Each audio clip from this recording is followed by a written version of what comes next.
இன்றைக்கி இந்த வீடியோவில் மிக மிக முக்கியமான எச்சரிக்கையான ஒரு ஜோதிட தாள்களையும் அதிரடியான ஆன்மீக குறிப்பையும் நாம் பார்க்க போகிறோம்.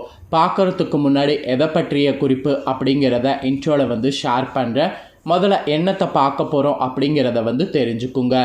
தற்போது 2025 ஆண்டில் 6வது மாதமான ஜூன் மாதமானது பிறந்து நடந்துகிட்ருக்கு. ஆக்சுவலி இந்த 6வது மாதம் ஜூன் மாதம் ஒரு சாதாரண மாதம் கிடையாது. ரொம்பவே முக்கியமான மாதம் என்று சொல்லலாம். ஆன்மீக ரீதியாகவும் சரி, ஜோதிட ரீதியாகவும் சரி, ரொம்ப முக்கியமான மாதம் என்று சொல்லலாம். ஏன்னா ஜோதிட ரீதியாக நிறைய கிரக மாற்றங்கள், கிரக சேர்க்கைகள் நடைபெறுது. ஆன்மீக ரீதியாக நிறைய முக்கியமான நாட்கள் வருது. அதனால் இந்த ஜூன் மாதம் ரொம்ப முக்கியமான மாதமாக கருதப்படுது. இந்த ஜூன் மாதத்தில் அப்படி ஒரு முக்கியமான ஆன்மீகமான நாட்களானது வரப்போகுது. அதுதான் ஜூனுடைய 25ஆம் தேதி.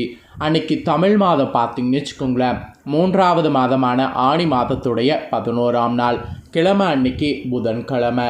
இந்த புதன்கிழமை அப்படி என்ன முக்கியமான நாள் அப்படின்னு பார்த்திங்கன்னா அமாவாசையானது வருது.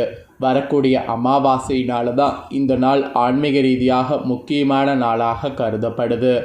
அமாவாசைங்கிறது சாதாரண நாள் கிடையாது. இந்த பிரபஞ்சத்தில் நல்ல அதிர்வுகள் நிறைய இருக்கக்கூடிய முக்கியமான நாள்னால் அமாவாசை என்று சொல்லலாம். ஒவ்வொரு தமிழ் மாதத்தில் வரக்கூடிய அமாவாசை ஒவ்வொரு சிறப்புகளை கொண்டிருக்கும். அதுபோல் ஆணி மாதத்தில் வரக்கூடிய அமாவாசைக்குன்னு பல சிறப்புகள் ஒளிந்திருக்கு. இந்த ஆணி அமாவாசை இந்த டைம் புதன்கிழமை அதுவுமா வருது. பொன் கிடைத்தாலும் புதன் கிடைக்காது அப்படிங்கிற பழமொழிக்கேற்ப சக்தி வாய்ந்த புதன்கிழமை அமாவாசை வருது.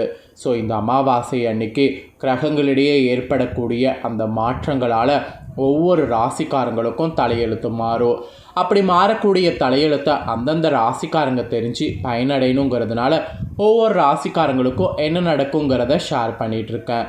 அதில் இன்றைக்கி இந்த வீடியோவில் கும்ப ராசிக்காரங்களுக்கு ஷேர் பண்ண போகிறேன். கும்பராசியில் பிறந்த நேயர்கள் உங்களுக்கு என்ன மாதிரியான பலன் கிடைக்கும் அப்படிங்கிறத தெரிஞ்சு அதற்கேற்ப நடந்து பலன் பெறுங்க.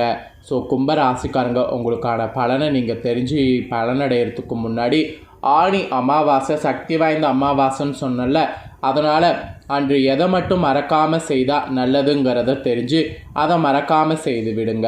சரி வாங்க என்னங்கிறத இப்போ இந்த வீடியோவில் பார்க்கலாம். சூரியன் மிதுன ராசியில் பிரவேசிக்கக்கூடிய மாதம் ஆணி மாதம்.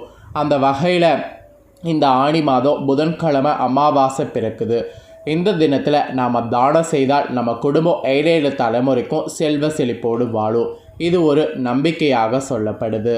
ஆணி அமாவாசைக்குன்னு நிறைய சிறப்புகள் இருக்குது. ஆக்சுவலி திருவாதிரை நட்சத்திரத்தில் வரக்கூடிய ஆணி அமாவாசை அன்னைக்கு நாம் முன்னோர்களுக்கு தர்ப்பணம் கொடுத்தா 12 ஆண்டுகள் தர்ப்பணம் கொடுத்த பலன் நமக்கு கிடைக்கும். அதோடு நம்மளுடைய முன்னோர்களுக்கு மனநிறைவை தரும். 12 வருடங்கள் பிது தர்ப்பணம் கொடுத்த திருப்தியை முன்னோர்களுக்கும் ஏற்படுத்தும்.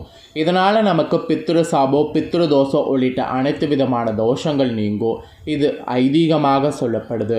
அதனால் இந்த நாளில் நீங்கள் புனித நீராடுவது, மந்திர ஜபம் செய்வது, தானம் செய்வது உள்ளிட்ட அனைத்துமே நீங்கள் செய்தால் பல மடங்கு அதிக பலன் பெறுவீங்க என்பதை தெரிந்துக்குங்க.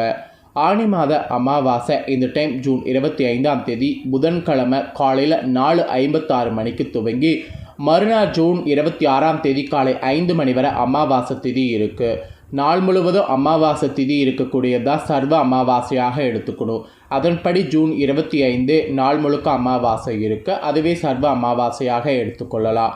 அதுவும் சிவபெருமானுக்குரிய திருவாதிரை நட்சத்திரத்தில் இணைந்து அமாவாசை வர்றதுனால இந்த நாளில் செய்யப்படக்கூடிய வழிபாடு தானங்கள் 2 மடங்கு பலனை நமக்கு பெறையும். அதனால் இந்த நாளை மட்டும் தயவு செய்து மிஸ் பண்ணிடாதீங்க. இப்போ வழிபாடு செய்யக்கூடிய முறையை சொல்லித்தர நோட் பண்ணிக்கோங்க. ஆணி மாத அமாவாசை தினத்தில் காலையில் எழுந்து குளித்து முடித்துருங்க. உங்கள் ஊரில் இருக்கக்கூடிய ஆத்தங்கரை இல்லை குளக்கரைக்கு போய் வேதிர்கள் கொண்டு மறைந்த உங்கள் முன்னோர்கள் உறவினர்களுக்கு திதி தர்ப்பணம் தந்துடுங்க. அதுக்கப்புறம் வீட்டு பூஜை அறையை சுத்தம் செய்து தீபம் ஏற்றுங்க. பின்பு உங்கள் வீட்டில் பார்த்திங்கன்னு வச்சுக்கோங்களேன், மறைந்த முன்னோர்கள் படத்திற்கு பூக்கள் வைத்து தூபங்கள் கொளுத்தி வணங்குங்க. இப்போ நான் சொன்னதை இந்த அமாவாசையில் உங்களால் செய்ய முடியல, சந்தர்ப்ப சூழ்நிலை காரணமாக செய்ய முடியல அப்படிங்கிறவங்க இந்த தினம் உங்கள் வீட்டிலேயே முன்னோர்களை வழிபட்டு கருப்பு மற்றும் வெள்ளை எள் கலந்த சாதத்தை காகங்களுக்கு உணவாக வைங்க. இதை நீங்கள் பண்ணாவே முன்னோர்களுக்கு திதி அளித்த பலன் உங்களுக்கு உண்டாகும். ஸோ இதை கூட நீங்கள் பண்ணலாம். மெயினாக இந்த நாளில் திருஷ்டி வந்து கழிக்கலாங்க. ஆணி அமாவாசை தினத்தில் திருஷ்டி பூசணிக்காய் எலுமிச்சை பழத்தை வாங்கி அதன் மீது கற்பூரம் கொளுத்தி உங்கள் தொழில் வியாபார இடங்களில் திருஷ்டி கழித்து அந்த பூசணிக்காயை உடைத்து எலுமிச்சை பழத்தை நசுக்கி திருஷ்டி கழித்திங்கன்னா கண்டிப்பாக திருஷ்டி கழிந்து ஓடிவிடும். அதனால் திருஷ்டி கழிக்கிறது கூட இந்த அமாவாசையில் உங்கள் ராசிக்காரங்க தாராளமாக செய்யலாம். அதுக்கப்புறம் உங்கள் ஜாதகத்தில் கிரக கோளாறு, பித்ரு சாபம் ஆகியவை நீங்கள் சில குறிப்பிட்ட பொருளை இந்த நாளில் தானம் வழங்குறது மிகவும் முக்கியமானது.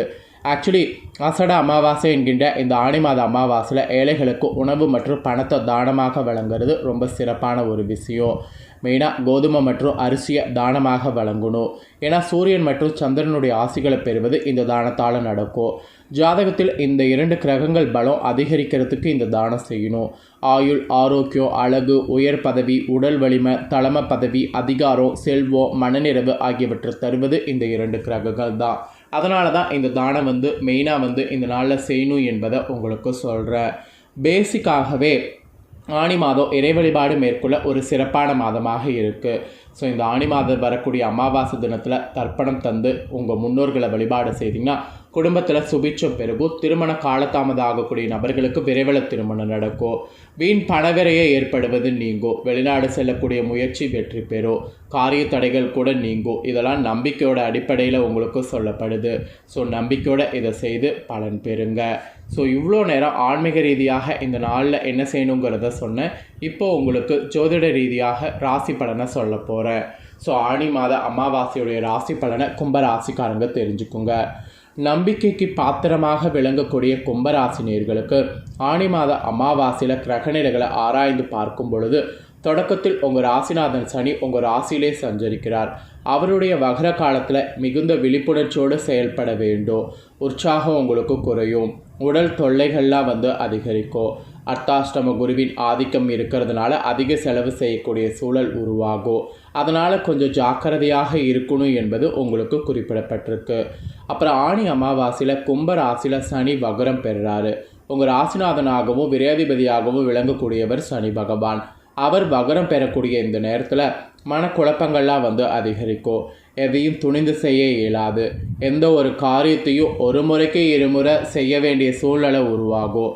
பொருளாதார பற்றாக்குறையின் காரணமாக ஒரு சிலருக்கு கைமாறு வாங்கக்கூடிய சூழல் கூட உண்டாகும். உத்தியோகத்தில் நீண்ட தூரத்திற்கான மாறுதல்கள் வரலாம். சாதாரண சிகிச்சையிலே குணப்பெற வேண்டிய உடல்நிலை இப்பொழுது ரண சிகிச்சை செய்யக்கூடிய நிலைக்கு தள்ளப்படும். சனிக்கவசம் படிங்க. சனிக்கிழமை தோறும் சனி பகவான அமாவாசைக்கு பிறகு வழிபாடு செய்யுங்க. அப்போ தான் பணியில் இருக்கக்கூடிய தோய்வும் அகலும், உடலில் இருக்கக்கூடிய தோய்வும் அகலும். ஸோ தயவு செய்து சனியை வணங்குங்க. அதை தொடர்ந்து ஆணியில் அமாவாசையில் கடக ராசிக்கு புதன் வர இருக்கிறாரு. உங்கள் ராசிக்கு பஞ்சம அஷ்டாதிபதியானவர் 6ல் வரும்பொழுது எதிரிகள் உங்களுக்கு விலகுவாங்க. இல்லம் தேடி ஒரு நல்ல தாள்கள் வரலாம். வெளிநாட்டு முயற்சி உங்களுக்கு ஆதாயம் தரும். நம்பிக்குரியவர்கள் அல்லது பார்த்தீங்கன்னு வச்சுக்கோங்களேன், உங்களுக்கு துரோகம் செய்ய வாய்ப்பு இருக்குது. நம்பிக்குரியவர்களை இப்போ நம்புறதா வேண்டாமாங்கிற மாதிரி சில ப்ராப்ளங்கள் வரலாம். அப்புறம் மாமன் மைத்துனர் வழியில் மங்கள நிகழ்ச்சிகள் நடைபெற வாய்ப்பு இருக்குது. பிள்ளைகளுடைய எதிர்கால நலன் கருதி நீங்கள் எடுக்கக்கூடிய முயற்சி வெற்றி கிடைக்கும். உத்தியோகத்தில் உயர் அதிகாரிகளுடைய நட்பால் உங்கள் எண்ணங்கள் நிறைவேறும். ஸோ இந்த ஒரு கிரகங்களுடைய இதனால இந்த மாதிரி இருக்கும். இதற்கேற்ப நீங்கள் கவனமாக இருக்கணும் என்பது குறிப்பிடப்படுது. அதுக்கப்புறம் உங்களுக்கு பார்த்தீங்கன்னு வச்சுக்கோங்களேன், கரெக்டாக ரிஷப ராசிக்கு செவ்வாய் வருவார் இந்த அமாவாசையில். உங்கள் ராசிக்கு 3, 10 ஆகிய இடங்களுக்கு அதிபதியானவர் செவ்வாய். அவர் சுகஸ்தானத்தில் சஞ்சரிக்கும் போது குரு மங்கள யோகம் உருவாகுது. எனவே இல்லத்தில் உங்கள் ராசிக்கு மங்கள ஓசை கேட்க வாய்ப்பு இருக்குது. வாசல் தேடி வந்த வரன்கள் திரும்பி சென்று விட்டதே என்று கவலைப்பட்ட உங்களுக்கு இப்பொழுது மகிழ்ச்சி அடையக்கூடிய விதத்தில் மனமாலை சூடக்கூடிய வாய்ப்பு வரப்போகுது. தைரியமும் தன்னம்பிக்கையும் அதிகரிக்கும். உடன்பிறப்புகள் உங்கள் முன்னேற்றத்திற்கு வழிகாட்டுவாங்க. பொது வாழ்வில் இருக்கிறவங்களுக்கு மேலிடத்தில் நிர்பந்தம்லாம் அதிகரிக்கும். இந்த மாதிரியான மாற்றங்கள்லாம் ஏற்படும். ஆக மொத்தம் இந்த அமாவாசையில் கிரகநிலைகளில் ஏற்படக்கூடிய மாற்றங்களால் இதெல்லாம் நடக்கும் என்பது உங்கள் ராசிக்கு குறிப்பிடப்பட்டிருக்கு. குறிப்பிடப்பட்டதை தெளிவாக உங்களுக்கு ஷேர் பண்ணிட்டேன். ஷேர் பண்ணதை நீங்கள் தெரிஞ்சிருப்பீங்க. ஸோ தெரிஞ்சதுக்கேற்ப நடந்து பயன்பெறுங்க. நீங்கள் இதை பார்த்து தெரிஞ்சு பயனடைகிறது போல் உங்கள் ஃப்ரெண்ட்ஸ் ஃபேமிலியில் இருக்கவங்களும் பார்த்து தெரிஞ்சு பயனடையணும்னு நினச்சிங்கன்னா வீடியோ லைக் பண்ணி ஷேர் பண்ணுங்கள்.